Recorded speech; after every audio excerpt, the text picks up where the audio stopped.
It's actually been a long time since I've been this terrified to speak in front of a group of people.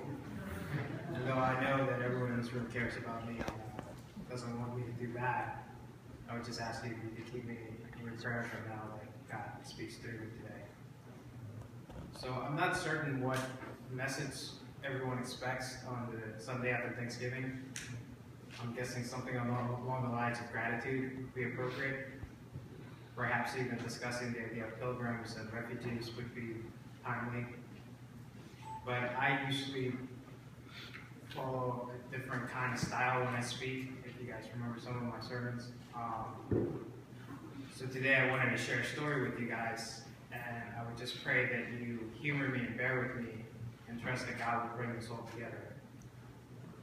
So last Friday and last Sunday, there were a couple of newspaper articles written about a family, and I wanted to share that story with you guys today. It's about a family from Mexico that in the middle of the 80s decided that they wanted to immigrate. They were well-to-do. They actually were upper middle class. They lived in a great part of Mexico City. The two boys attended the best private school in the city. And the youngest was a very bright student who was actually asked to skip a grade twice in his life while he was in that school. The principal adored him and just every day told him that he was going to be a huge success and a huge impact on the world. And yet the father, because of the government and the cartels, just felt that Mexico was not the place for them. It wasn't the best place for their life. And they discussed where they should move to, and they discussed several countries. They eventually settled on America, the land of opportunity. And in 1987, the mother flew to this country 6 months ahead of her children. It was the hardest thing she ever had to do was leave her sons. To land into Montgomery County and face a harsh winter with no money, no job, and no idea what was going to happen. And she suffered greatly. 6 months later, she was reunited with her two sons in August of 1987. And while the reunion was glorious, it was also bittersweet because they were entering a very difficult life, a very harsh life. They didn't speak the language. They didn't know anyone. They lived in deep poverty. And the sons would return to a life with an abusive father, a life they had known their entire childhood. And for the youngest, he now had some demons to face that he had gained in the 6 months he was apart from his mother. I won't go into the details, but I can tell you that what he endured was, I'm told, every parent's worst fear when they leave their child alone with another adult. And after 6 months of that, he would carry those demons for the rest of his life. A new problem, a new difficulty faced that family in a few years later when the eldest became 15 and had enough of his father's abuse, had enough of the beatings on his brother and his mother, and started standing up to his father. And finally, the mom developed the courage to leave that marriage. The divorce became final 2 years later. With that came a new opportunity as well. You see, the mother had attempted their entire time in America to navigate the very difficult immigration system. It was a labyrinth, and not being able to speak the language, she didn't really know how to find a pathway that she desperately wanted for her sons to be able to be residents of this country. And sponsorship after sponsorship that she attempted to get through different jobs kept failing. With that divorce came a new opportunity. She now would be able to marry somebody, and that might afford them the residency they so desperately desired. She's a Christian woman, it's a Christian family, and they believe in God and they trust it, and she considered doing something horrible. She considered engaging in a fake marriage, a marriage with a stranger, a marriage that would be a financial arrangement. Thankfully, in her heart, she could not do that. In her heart, she could not bring herself to have a fake marriage. It's probably the reason why she spent so much time in such a terrible marriage with her husband, because it was something that she took very seriously. And it was something that her youngest son also learned, that marriage was sacred, that marriage was something that you entered into for life, not for convenience. And so the family suffered. And eventually, they watched the oldest son become 21 years old and would no longer be protected by any situation that the mother found in order to become residents. And life stayed harder and harder. Eventually, though, God blessed this family and brought a man into the mother's life that she fell in love with and she wanted to spend the rest of her life with. On the day before the youngest 21st birthday, she married. And 4 months later, she was an American resident.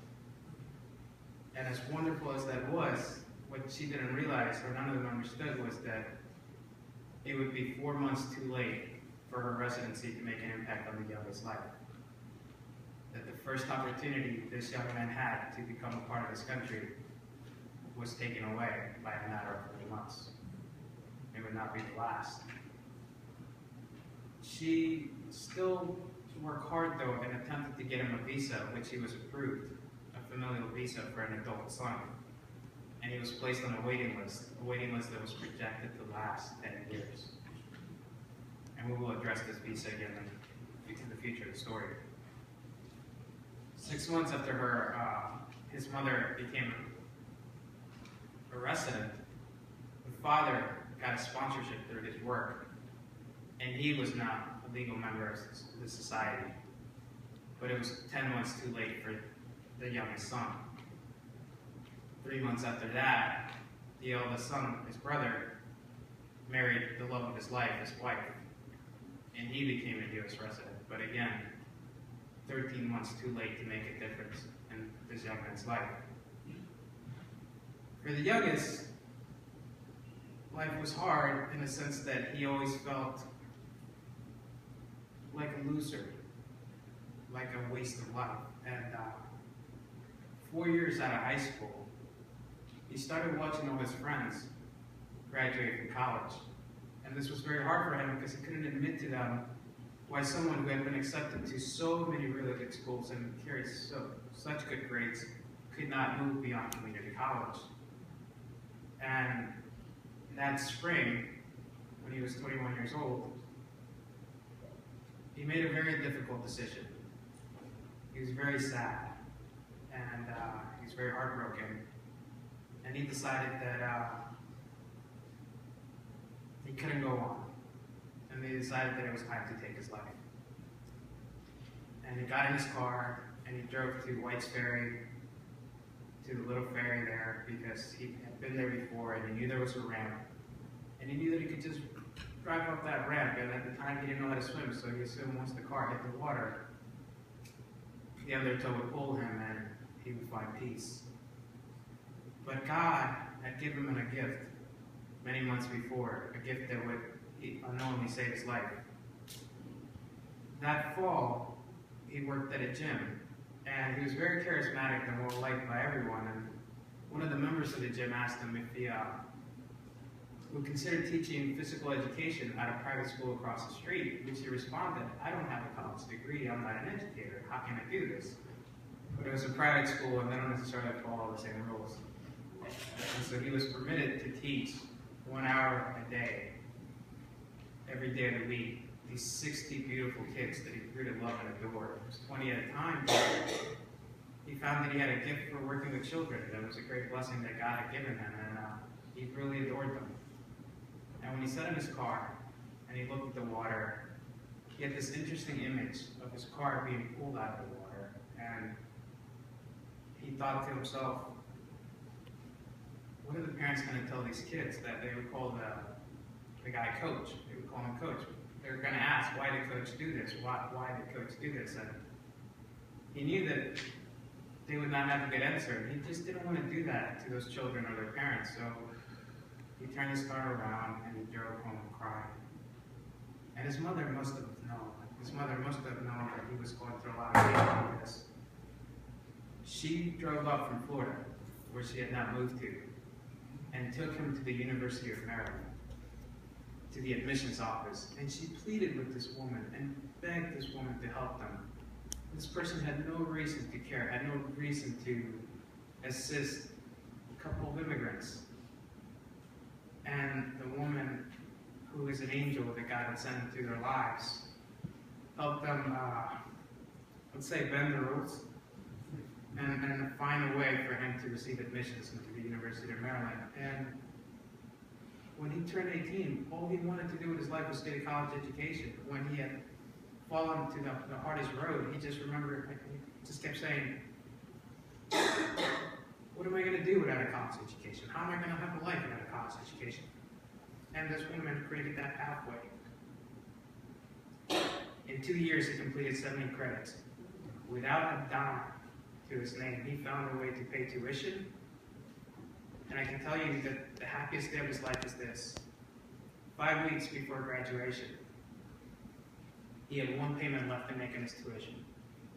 And he walked up to that cashier, and he had a credit card with enough space for that payment.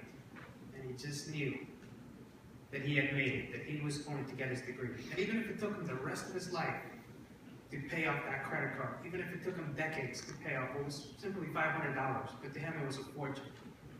That he had earned his degree, and that he would carry that for the rest of his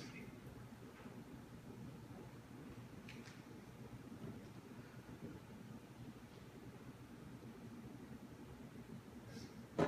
After graduation, he started working, and he did the best he could. He just kept working hard. And eventually, he attempted to navigate the labyrinth that's the immigration system in America, and attempted to get sponsored, college educated, intelligent, and well liked. Perhaps he would have chances that his mother didn't. Every door was closed. He was told that in order to get a work visa in this country, he would have to leave this country, apply in Mexico, and then try to come back. But because he had lived here so long, there would be a 10-year penalty that he would have to wait before he was even allowed to attempt to get a visa. And as a young man, he didn't want to leave his family. He didn't want to leave his mother, everything he knew, his friends. So he carried on the way he was. But the sadness grew, and no one suffered more than his mother. I see it as melancholy. It's just deep sadness. And she would often ask him, what do you want out of life? What do you hope? And he had always believed his mother when she told him that if he prayed that God would help him, that God would be there. And he always said the same thing to her, and it must have broke her heart. It must have broke God's heart, because he simply said, I don't understand why God created me, but to tell you the truth, what I really want is I wish I had never been born. I don't understand why God created me. I don't understand. It's just, life is so hard and so confusing, and I can't move past this situation. And he just wished that he had never been born. But he still continued to fight. He still continued to try to prove himself. He attempted to start a lot of different businesses, and he failed a lot. God, that he failed. But he learned along the way, and one of the things that he valued was education, and he felt that after a major failure, that the best path for him was to return to school. So he decided to go back to the University of Maryland and work for an MBA. But this time around, tuition would not be the $3,500 a semester that he was used to from his undergrad. This time around, the degree would cost him $100,000. Again, no access to loans, grants, scholarships. He fought hard and he's worked his way through, and he found a way to complete that degree. Along the way, President Obama passed a law in 2012 called DACA. And that law was built specifically for people like him, the children of immigrants who were brought here through no fault of their own. And any child that had been brought to this country before the age of 16 would be eligible for this. But there was a catch. Their birthday had to be no later than June 15, 1981.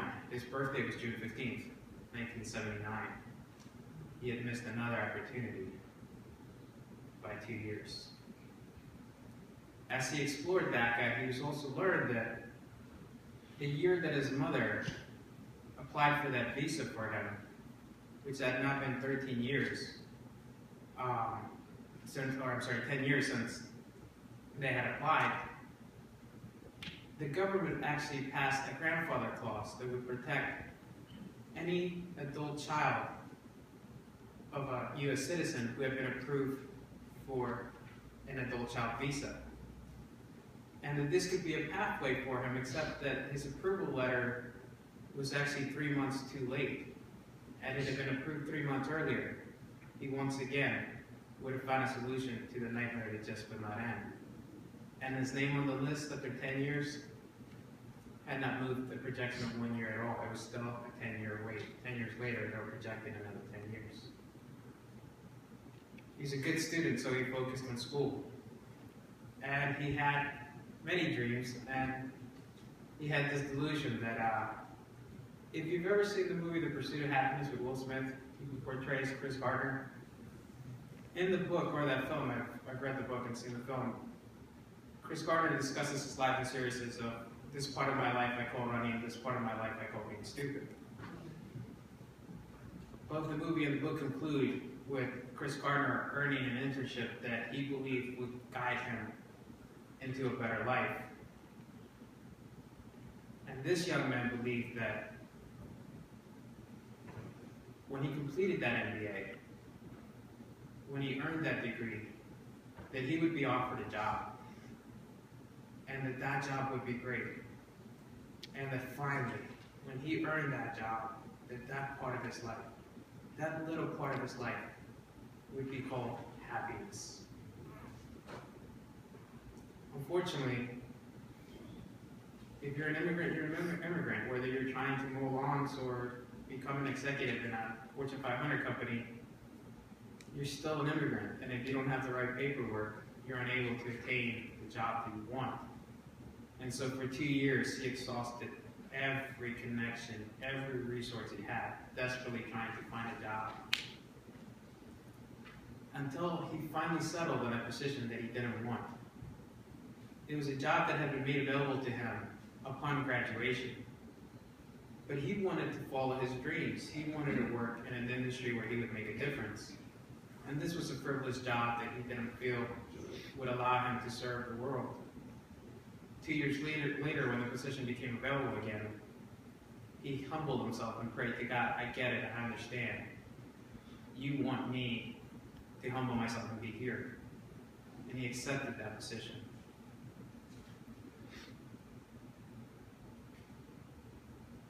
Two months before he took the job, President Obama had attempted to pass an extension of the law called DACA, which would remove the age limit. And he was all set to have his paperwork done.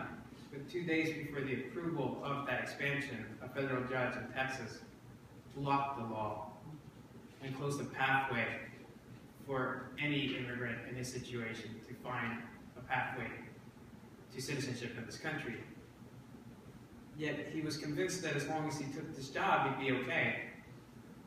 Interestingly enough, he was hired in March, but they asked him if he would wait until April to start the onboarding process because they had just changed the way they were doing their onboarding.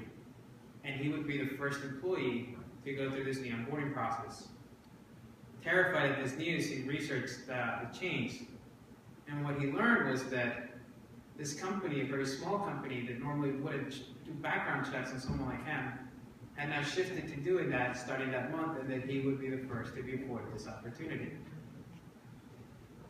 And there's a great irony in this story, because last April, I stood in this spot, and I preached a sermon that Easter, and I spoke of purpose, and I spoke of trusting God.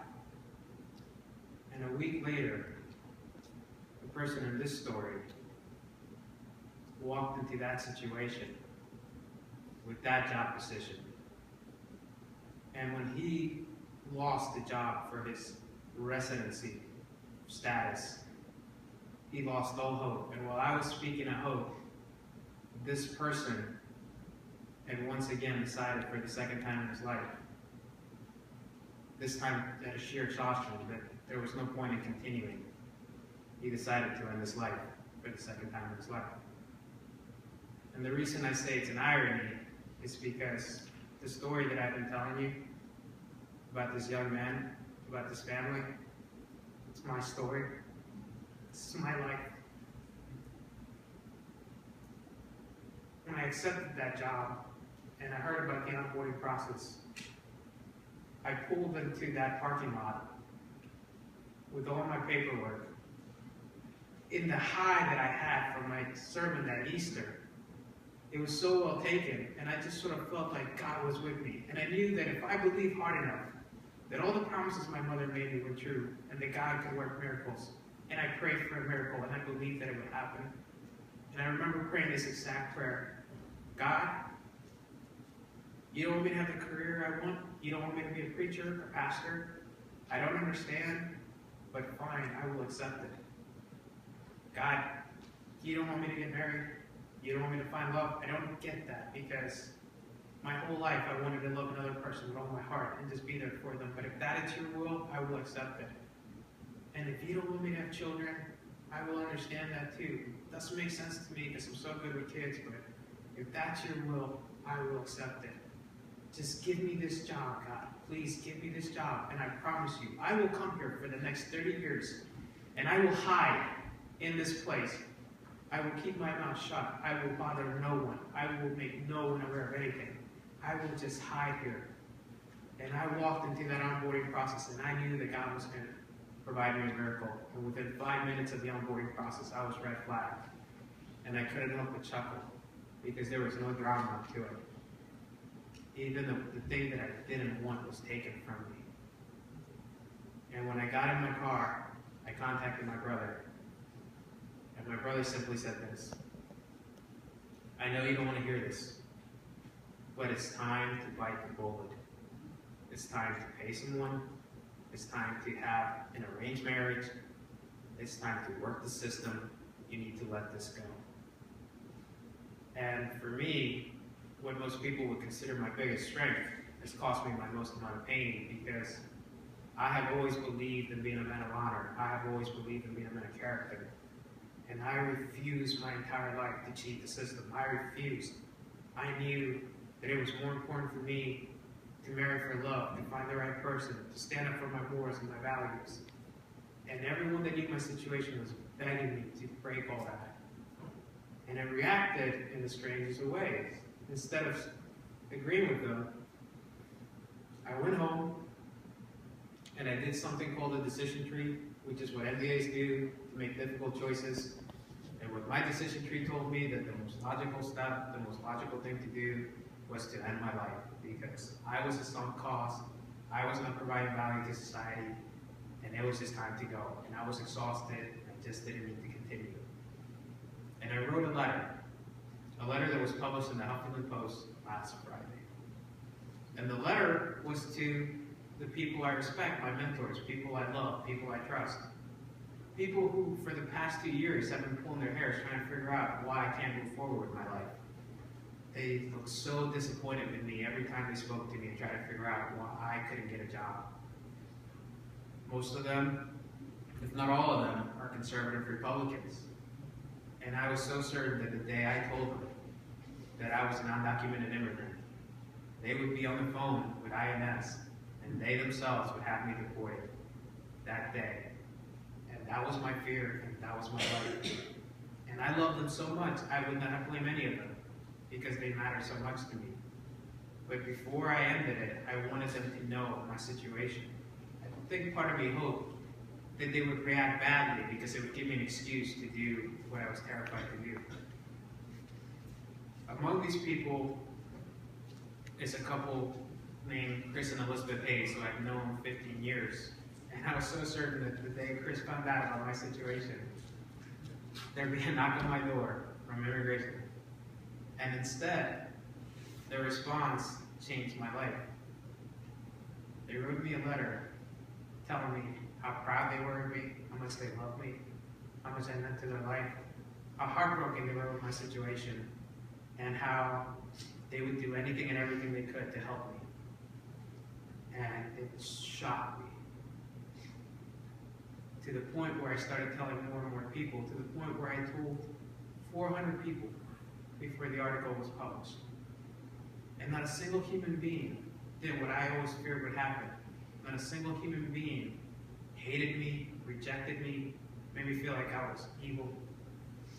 And I realized that God had given me an incredible gift, a gift that I did not ask for, a gift that I did not deserve, and that a gift I never dreamed I could ever achieve, and that was this. Each one of those people told me what I meant to them in their lives. Each one of those persons told me how valuable I had been to their life. And I would ask you this, if there's someone in your life that has meant something to you, I'm sure there are dozens, tell them. Because you don't know where they are in life. And I can tell you that I was at the end. I was ready to go.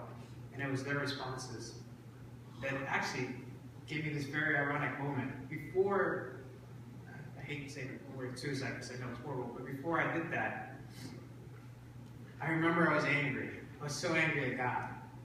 I remember saying to him, if you're real, you must hate me. And I kind of was curious, is this fun for you? Do you love dangling these carrots in front of me? 3 months, 4 months, 2 days, 2 years, over and over. You keep putting things in front of my face. And I sort of thought, I'm going to take control. I'm going to take this away from you. You won't be able to taunt me anymore.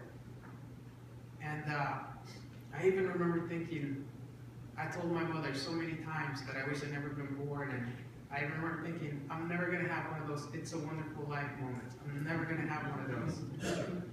And then one day, I'm sitting on my couch laughing because I'm thinking, what an amazing life I've lived.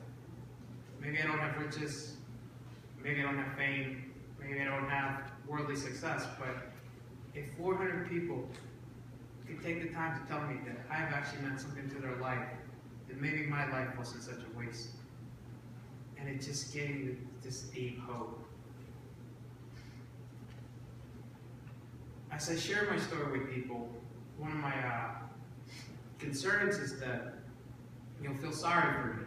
And often when I share it with people, they always say, I'm so sorry. And that's not what any of us want. Immigrants, we don't want your pity. We don't want you to feel sorry for us, because what I've learned is this, that my life is not any harder than yours. Not even a slightly little bit harder than yours. Life is just hard. It's so hard for everyone. And this is just the tribulations that I have to deal with. And I told the Washington Post reporter, when this gets fixed, when this gets resolved, I'm going to be blessed with a series of new problems.